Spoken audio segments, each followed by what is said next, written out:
શાકભાજી અને બાગાયતી પાકના વાવેતર કરતા ખેડૂતો માટે રાહતના સમાચાર। બોટાદ જિલ્લાના પ્રગતિશીલ ખેડૂતોએ જીવાતોથી પાકને બચાવવા માટે શોધી લાવ્યા સોલાર લાઇટ ટ્રેપ।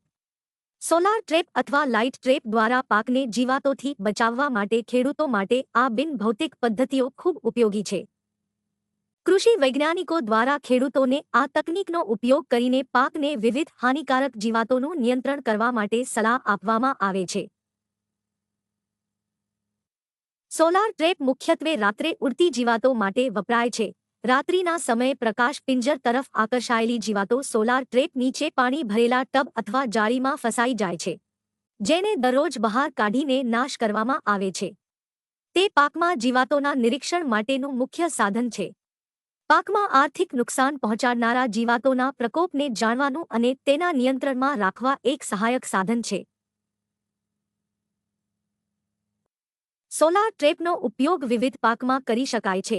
ટામેટા ફળ છેદક જીવાત, રીંગણ ફળ છેદક, સોયાબીનમાં તમાકુ ઈયળ, મગફળીની લાલ વાળવાળી ઈયળ, લીફ માઇનર, સફેદ મુંડાનું પુખ્ત, મકાઈની થડ વેધક ઈયળ, ડાંગરમાં પાન વાળનાર ઈયળ, શેરડીના પાકમાં પાયરીલા જેવા પાકમાં આવતા જીવાત નિયંત્રણ માટે ઉપયોગ કરી શકાય છે।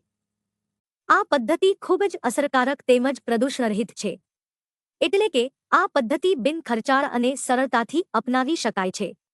રાસાયણિક દવાઓ સામે પ્રતિકારક કેળવેલ જીવતો સામે પણ નિયંત્રણ મેળવી શકાય છે।